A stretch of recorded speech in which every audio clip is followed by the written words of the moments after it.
ሰበር መልካም ዜና ከአሜሪካ ኢሚግሬሽን አሜሪካ ለምትገኙ ጉዳያችሁ በኢሚግሬሽን ለተያዘባችሁ ወገኖች የተሰማ እጅግ አስደሳች ዜና ነው። በአጭሩ አቀርባለሁ። የትራምፕ አስተዳደር በ39 ሀገራት ዜጎች ላይ ጥሎት የነበረውን ጥብቅ የኢሚግሬሽንና የጉዞ ክልከላ የዩናይትድ ስቴትስ የፌዴራል ፍርድ ቤት ሙሉ በሙሉ ዛሬ ውድቅ አድርጎታል። ይህ ውሳኔ ለእናንተ ምን ማለት እንደሆነ እስኪ ላብራራላችሁ። አዎ በቪዲዮ መግቢያ እንደተመለከታችሁት እጅግ ሰበር አስደሳች በተባለ ዜና ነው ብቅ ያልነው። በተለይም ደግሞ አሜሪካን ሀገር የምትገኙ እንዲሁም ደግሞ ወደ አሜሪካን ሀገር ለማቅናት አስባችሁ በከባድ ውጥረት ውስጥ ፕሮሰሳችሁ የተጓተተባችሁ ሰዎች እጅግ አዳዲስ ዜናዎችን ይዘን መተናል። ሁሉንም በዝርዝር እናስደምጣችኋለን። የአሜሪካን ሀገር ፌዴራል ኮርት ወይም ደግሞ ጠቅላይ ፍርድ ቤት እንዲሻር ስላደረገው ወሳኝ የህግ ሁኔታም ነው በዝርዝር የምናሰማችሁ። በቀጣይ የሚኖሩ ፕሮሰስን የተመለከቱ በተጨማሪም አሜሪካን ሀገር ሆነው ደግሞ ወረቀታቸውን ማስተካከል የሚፈልጉ ሰዎችም ማድረግ ስላለባቸው ጉዳይ ነው። አጠር ባለ መልኩ መሰማት ያለባቸውን መረጃዎች እንድታዳምጡ እምንጋብዛችሁ፣ ከኛ ጋር እንድትቆዩ ለአጭር ደቂቃ በአክብሮት ልጠይቃችሁ። ጠቃሚ መረጃም ይዛችሁ ትወጣላችሁ። በተለይ ፕሮሰስ ላይ የምትገኙና ወረቀታችሁን ማስተካከል የምትፈልጉ ሰዎች ሰላም ጤና ይስጥልን። ውድ ሀገሬ ልጆች በተለያዩ ዓለም ሀገራት የምትገኙ በያላችሁበት ሀገር ሰላማችሁ ይብዛልኝ። ዛሬም አዳዲስ በሆኑ መረጃዎች ብቅ ብለናል። ለዚህ ቻናል አዲስ ከሆናችሁ ሰብስክራይብ በማድረግ ሁሌ የምንለቃቸው ቪዲዮዎች እንዲደርሱ ይሁን። ቀጥታ ይዘን ወደ መጣ ነው ዝርዝር መረጃዎቻችን እናልፋለን። ከዛ በፊት ይህ መረጃ ብዙዎች ጋር እንዲደርስ እንዲሁም ደግሞ ዛሬ የምስራችም ዜና ስለሆነ ቪዲዮን እባካችሁ ላይክ አድርጋችሁ በላይክ እንድትጀምሩ በአክብሮት ልጠይቃችሁ። ቀጥታ ወደ መረጃዎቼ አልፋለሁ። እንግዲህ ከዚህ በፊት የወጡ የተለያዩ ህጎች ማነቆች ነበሩ አሜሪካን ሀገር ላይ ለመኖር እንዲሁም ወደ አሜሪካን ሀገር ለመሄድም ጭምር። ይህም እንግዲህ ዶናልድ ትራምፕ ወደ ስልጣን ዳግም ከመጡ በኋላ የሚፈርሟቸው በየጊዜው የሚወጡ ህጎች ናቸው።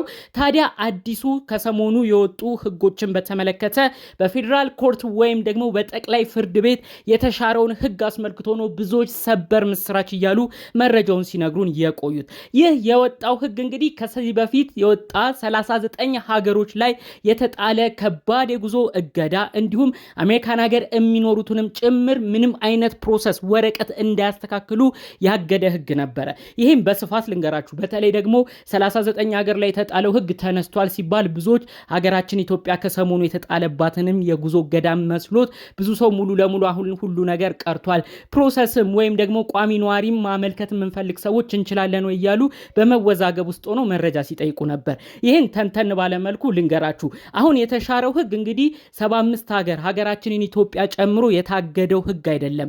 ከዚህ በፊት አንድ አመት በፊት የወጣ ህግ ነበረ። ማለትም ተንተን ባለ መልኩ ሳስረዳችሁ እንግዲህ 39 ሀገር በተለይ ጎረቤት ሀገሮቻችን አፍሪካ ውስጥ የሚገኙት ራሱ እነ ኤርትራ፣ ሱዳን፣ ሶማሌ ከነዚህ ሀገር መሰል ከሆኑ 39 ሀገር ውስጥ ምንም አይነት ፕሮሰስን እንዳያረጉ ሙሉ ለሙሉ አሜሪካን ሀገር መንግስት አግዶ ነበረ።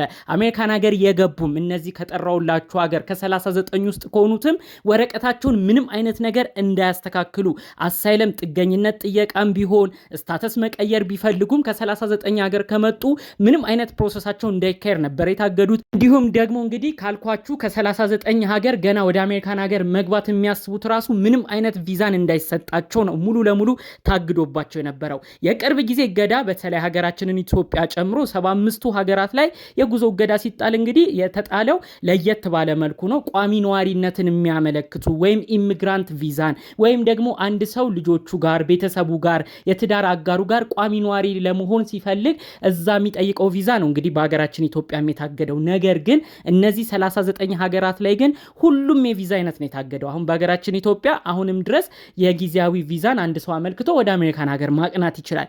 ነገር ግን በ39 ሀገራት ላይ ተጥሎ የነበረው ግን ጊዜያዊም ቪዛም ቋሚም ሁሉንም አመልካቾች ነበር ሙሉ ለሙሉ ዘግተውባቸው የነበረው። ይህም እጅግ አስደንጋጭ የተባለ ነበረ። ታዲያ ይህ ህግ ነው እንግዲህ የአሜሪካን ሀገር ፌዴራል ኮርት ወይም ደግሞ ጠቅላይ ፍርድ ቤት እጅግ የሰውን መኖር መብት የሚጋፋ የሰዎችን በአንድ ማንነት ባላቸው በተወለዱበት ሀገር ሙሉ ለሙሉ መብታቸውን እንዲያጡ የሚያደርግ መብታቸውን የሚጋፋ ህግ ነው ብለው እንግዲህ በተለያዩ የሰው ሂውማን ራይቶች አገናኝተው ነው እንግዲህ ጠቅላይ ፍርድ ቤቱ ሲከራከር የቆየው። በስተመጨረሻም ይህ ህግ እንዲሻር የጠየቀው። ስለዚህ ስለዚህ በቀጣይ እንግዲህ የሚሆነው እነዚህ 39 ሀገራት ሙሉ ለሙሉ ታግዶባቸው የነበረው ነገር ቀለል እያለ ለቀቅ እያለ ይመጣል። ወደ አሜሪካን ሀገር ማቅናት የሚፈልጉ ከ39 ሀገራት ውስጥ ያሉ ሰዎች ድጋሚ እንግዲህ ፕሮሰሳቸውን ጥብቅ በሆነ ሂደትም ቢሆን እንዲያካሂዱ የተለያዩ እድሎች ይሰጣቸዋል ማለት ነው።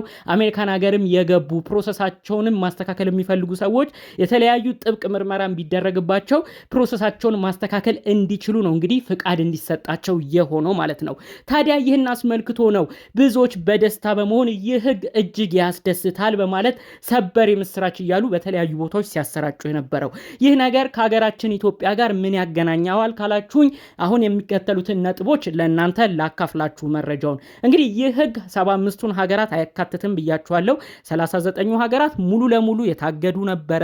ምንም አይነት እንቅስቃሴ ምንም አይነት የቪዛ ፕሮሰስ የማይካሄድበት ነበር።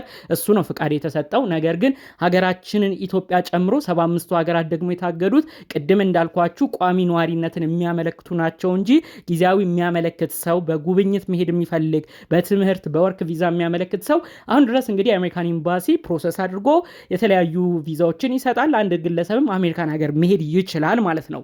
ታዲያ እንግዲህ እነዚህ ጊዜያዊ ቪዛዎች ያገኝ እንጂ አንድ ሰው ቋሚ ነዋሪ ሆኖ በተለይ ቤተሰቦቹ ጋር ልጆቹ ጋር ማቅናት ቢፈልግ እንግዲህ ኢትዮጵያን ጨምሮ 75ቱ ሀገራት ላይ ማዕቀብ አለ።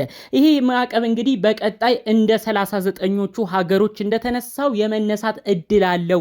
ይህ ለኛም ሀገር ለ75ቱ ሀገሮችም ቋሚ ነዋሪነት ለሚያመለክቱ ሰዎችም ተጥሎ የነበረው ብዙዎቹን ያስደነገጠውም ህግ የሚነሳበት ሂደት ይኖራል። የ39ኞቹ ሀገራት መነሳት ለኛም ትልቅ ተስፋ አለው ተብሎ ነው መረጃዎቹ ሲሰራጭ የነበረው። በተለይ እንዳልኳችሁ አሜሪካን ሀገር ሆነውም ደግሞ እንግዲህ ግሪን ካርድ ለማግኘት በተለይ በጊዜያዊ ነዋሪነት አሜሪካን ሀገር ገብተው ጊዜያዊ ነዋሪነት ጊዜያቸው ሲቃጠል የተለያዩ ሰዎች ግሪን ካርድን እያመለከቱ ስታተሳቸውን መቀየር ይፈልጉ ነበር። እሱ ህግ ሁሉም በሙሉ ተሰርዞ ነበረ።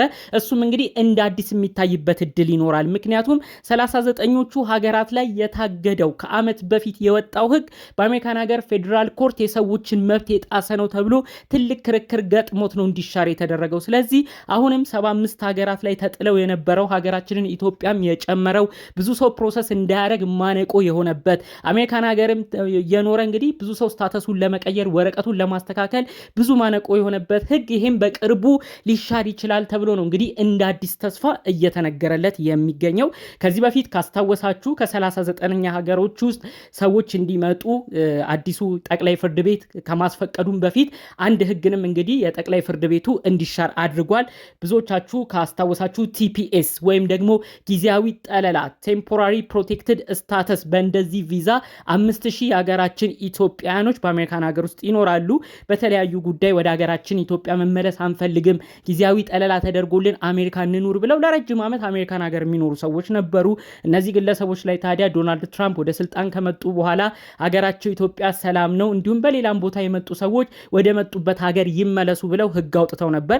በዚህም ወቅት ብዙዎች በመደናገጥ እንዴት ነው ቲፒኤስ የሚሰረዘው በማለት ብዙ ነገሮችን ሲናገሩ ነበር። ታዲያ እንግዲህ በኒውዮርክ የሚገኘው ጠቅላይ ፍርድ ቤት ይህንንም ህግ በጣም በመከታተል እንዲሁም ከአሜሪካን ሀገር ኢሚግሬሽን ኦፊሶች ጋር በመከራከር ጭምር ጊዜያዊ ጠለላ የተደረገላቸው ሰዎችን አሁንም ቢሆን በመብታቸው መምጣት ነው፣ እነሱን ማስጨነቅ ነው፣ ይሄ ከሰው መብት ጋር ይጋፋል፣ ቲፒኤስ ወይም ጊዜያዊ ጠለላ ወደፊት የሚሰጣቸውንም እንዲፈቀድ እንፈልጋለን ብለው የአሜሪካን ሀገር ጠቅላይ ፍርድ ቤት በደንብ ተከራክረው እንግዲህ ይህ የአሜሪካን ሀገር ህግ ውድቅ ሆኖ ሰዎች እንግዲህ ጊዜያዊ ጠለላን አግኝተው በዛ ቪዛም የሚኖሩ ኢትዮጵያኖች በዛው ሀገር እንዲቆዩም ተደርጓል።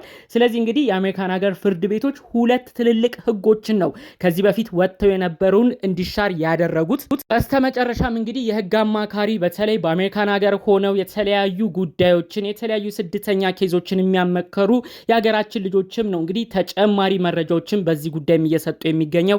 አሁንም ቢሆን አሜሪካን ሀገር ኢሚግሬሽን ኦፊስ ወይም በስደተኞች ቢሮ የሚወጡ የተለያዩ ህጎች በአሜሪካን ሀገር ጠቅላይ ፍርድ ቤት ትልቅ ክርክር እየገጠማቸው ብዙዎችም እየተከራከሩባቸው ህጉ እንዲቀለበስ እየተደረገ ነው። ስለዚህ ሰው ተስፋ ሳይቆርጥ ወረቀቶቹን ያስተካክል፣ ዶክመንቶቹን ያስተካክል በማለት ብዙ መልእክት የሚሰጡት። ስለዚህ በአሜሪካን ሀገር የምትኖሩ ሰዎች ወረቀታችሁን እያስተካከላችሁ ያላችሁ ሰዎች አሁንም ቢሆን ወረቀታችሁን ከህግ ባለሙያዎች ጋር ከህግ አማካሪዎች ጋር እየተመ እየተመካከራችሁ ወረቀታችሁ እንድታስተካክሉ እንዲሁም በኢትዮጵያ ኖራችሁ አሜሪካን ሀገር ፕሮሰስ የጀመራችሁ በተለይ የቋሚ ነዋሪነትን እያመለከታችሁ አዲስ ህግ ወጥቷል ብላችሁ ተዘናግታችሁ ያላችሁ ሙሉ ለሙሉ አይቻልም ብላችሁ ተስፋ የቆረጣችሁም ሰዎች ፕሮሰሳችሁን እንድትቀጥሉ ነው መልእክቱ አብሮ የተሰማው። አሁንም ቢሆን የአሜሪካን ሀገር ኤምባሲ ፕሮሰሱን አላገደም።